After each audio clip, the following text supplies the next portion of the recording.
Good morning, students. Today we will study about a poem, The Little Plant.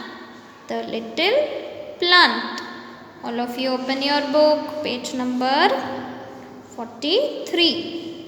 Page number 43. The Little Plant.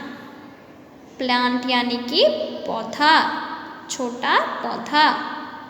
Plant. Little यानी कि छोटा, छोटा पौधा. All of you listen to me carefully.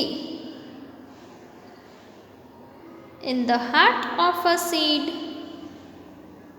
buried deep, so deep, a dear little plant lay fast asleep. तो बच्चों, seed यानी कि बीज. आपने देखा होगा बीज, जब आप कोई भी फ्रूट या फिर वेजिटेबल खाते हो तो उनमें से सीड निकलती है. आपने देखा होगा बच्चों, जब आप संतरा खाते हो तो उसमें से सीड निकलती है. ओके, आपने देखा होगा फ्रूट में से सीड. सीड यानी कि बीज. In the heart of a seed, एक बीज के हृदय में. हार्ट यानी कि हृदय.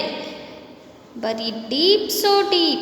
बरीड यानी कि प्लेस्ड और हिडन, छुपा हुआ, दबा हुआ. बीज के हृदय में बहुत ही गहरा दबा हुआ क्या है बच्चों? Dear little plant. एक प्यारा सा छोटा सा पौधा है. एक बीज के हृदय में क्या है? छुपा हुआ, दबा हुआ, बहुत ही गहरा, अंदर की तरफ छिपा हुआ बीज के हृदय में क्या है? एक छोटा सा पौधा जो कि सोया हुआ है. ले फास्ट अस्लीप. ले यानी कि लाई डाउन जेंटली, लेटना. स्लीप यानी कि सो गया है. एक बीज के हृदय के अंदर छिपा हुआ, बहुत ही गहरी तरीके से अंदर में छिपा हुआ क्या है? एक छोटा सा पौधा. एक बीज के हृदय के अंदर छिपा हुआ, बहुत ही गहरे, बहुत ही अंदर तक, बहुत ही डीप यानी कि बहुत ही अंदर तक, बहुत ही गहरे तरीके से छिपा हुआ एक क्या है? छोटा सा पौधा है जो कि सोया हुआ है. देखिए बच्चों, ये एक पौधा है. ये एक पौधा है. In the heart of a seed, buried deep, so deep, a dear little plant lay fast asleep.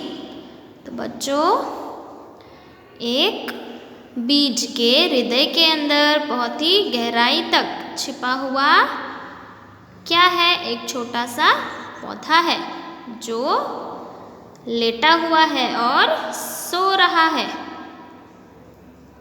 यह है फर्स्ट पैराग्राफ. आपने मतलब समझ लिया होगा. अब चलते हैं सेकंड पैराग्राफ के तरफ. Wake, said the sunshine, and creep to the light. Wake, said the voice of the raindrops bright. Wake यानी कि awake, जगना. Stop sleeping. Wake यानी कि जगना. Creep यानी कि बाहर की तरफ देखना, उगना. Creep यानी कि बाहर की तरफ देखना और उगना. Wake, said the sunshine. तो बच्चों, ये कौन है? सूरज है, सन है, सनशाइन है. तो सनशाइन छोटे पौधे से क्या कहता है? सन छोटे पौधे से क्या कहता है? देखिए अपनी बुक्स में, सनशाइन पौधे से कह रहा है जागो. सन लिटिल प्लांट से कह रहा है जागो. Wake and creep to the light. जागो और सूरज की रोशनी के तरफ देखो, जागो और मेरी रोशनी के तरफ देखो, मैं सूरज हूँ, जागो और देखो मेरे लाइट की तरफ देखो। कौन कह रहा है? सूरज छोटे से पौधे को कह रहा है, जागो और मेरी तरफ देखो, मेरी लाइट की तरफ देखो। Wake, said the voice of the raindrops bright। तो बच्चों यहाँ पर रेनड्रॉप्स गिरी हुई है, देखिए पौधों के ऊपर। तो रेनड्रॉप्स क्या कह रही है? एक आवाज़ आती है और वो छोटे पौधे से क्या कहती है? वेक, जागो। रेनड्रॉप्स क्या कहते हैं छोटे पौधे से? जागो। सूरज क्या कहता है छोटे पौधे से? सनशाइन, जागो और मेरी लाइट के तरफ देखो। तो सूरज, सनशाइन और रेनड्रॉप्स यानी कि बारिश छोटे पौधे से कहते हैं कि जागो और देखो, जागो और देखो। Now see the last paragraph, the third paragraph. The little plant heard and it rose to see what the wonderful outside world might be। तो बच्चों सन ने और रेनड्रॉप्स ने लिटिल प्लांट को कहा जागो, जागो। सूरज ने और बारिश ने छोटे पौधे से कहा जागो। छोटे पौधे ने उसे सुन लिया और छोटा पौधा जो है वो जगा। और जैसे ही वो जगा उसने क्या देखा कि बाहर की जो दुनिया है वो कैसी हो सकती है, बाहर की जो दुनिया है वो कितनी वंडरफुल है, कितनी सुंदर है। छोटा सा पौधा जगा और उसने देखा कि बाहर की दुनिया कितनी खूबसूरत हो सकती है। This poem is written by K.L. Brown, Kate Louise brown.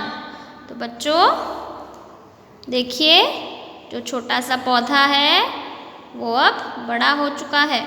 उसने sunshine and raindrops, sunshine and rain दोनों की बात उसने सुनी और वो जगा और उसने देखा कि बाहर की दुनिया कितनी खूबसूरत हो सकती है। ये है छोटा सा plant, the little plant. All of you read the poem once again. मेरे पीछे पोयम को एक बार रिपीट करिए बच्चों, धीरे धीरे। The little plant in the heart of a seed buried deep, so deep,